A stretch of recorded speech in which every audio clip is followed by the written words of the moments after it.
Hi guys, Adam again out in the shop. Today I'm fighting with my R4513 table saw to keep the table saw fence aligned, square to the blade. We're going to fix that today. Let's dig into it.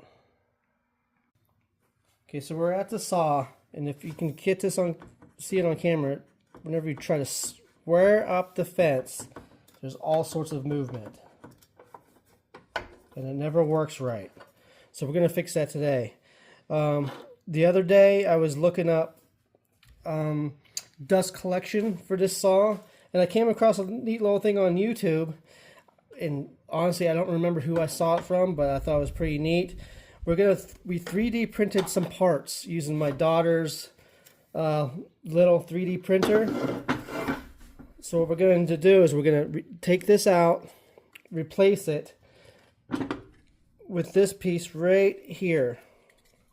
So it's a lot wider, so we should be able to get it right in there so we can eliminate these squareness issues once and for all.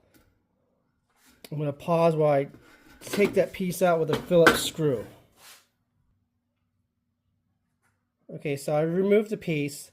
It's really easy. There's one little Phillips screw and there's a notch up the top here. Here's the piece that we printed. Now what I had to do was I took a couple of files, just broke the edges in the hole right here where the screw goes into. Had to break that up a little bit. We don't have the greatest printer. This video is not sponsored. So if anybody wants, hit me up with a printer. That'd be awesome. So here's what we're gonna do. I'm gonna try to get you into the shot. We got our fence piece. Wiggle that into place. Like so. We're going to take our original screw.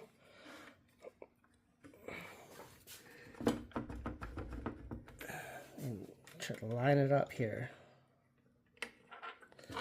Screwdriver, Phillips. Let's tighten it up.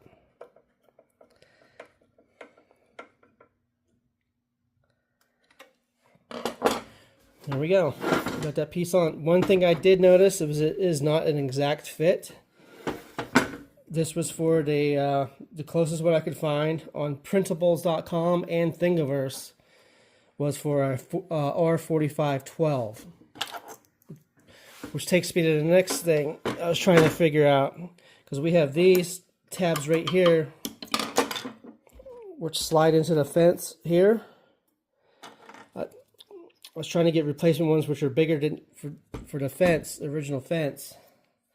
And I found some, but it's for the 4512 and for some other models, and it just doesn't fit. But I think it would fit perfect for y'all saws out there for different models because it fits down in the groove, nice and slidey, and all that kind of good stuff. But for the moment, I'm gonna have to use the original equipment ones. So let's put this fence back on. Oh, one thing I forgot to mention was you got this nut right here, 13 millimeter. Okay, loosen that up just a little bit to give room for that PLA that we printed. And if we look, we still got some movement, but once we lock it in, it should be good. Let's check it. Let's test it out. Got a ruler right here. Let's mark it. Can we see that in the video at all? Probably not. Who cares? We'll do 4 inches.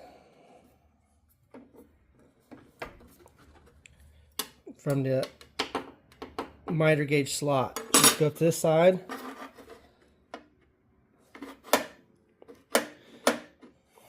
Let's see if we can't see that better.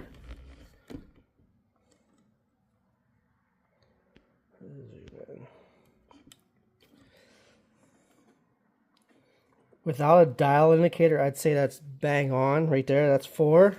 Let's come down to this side again.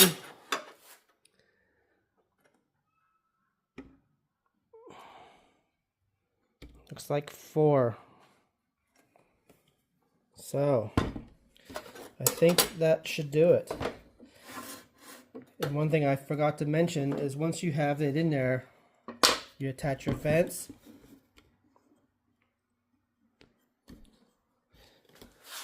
You don't want to make sure this clamp just cinches up nice and firm.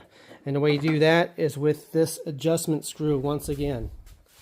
The 13 millimeters. So with the lever off, you tighten it up and incrementally and try it until you get a good firm feel. So that should do it. I think we're good to go for right now. We'll do some test cuts later. I got some projects I'm working on, so we'll give it a shot, see what happens. Hope this video helped y'all out. Go ahead and like, subscribe. I got some more stuff coming out. It's slow. Life gets in the way, but see if I can't put some more stuff out. Thanks a lot, guys. See you later.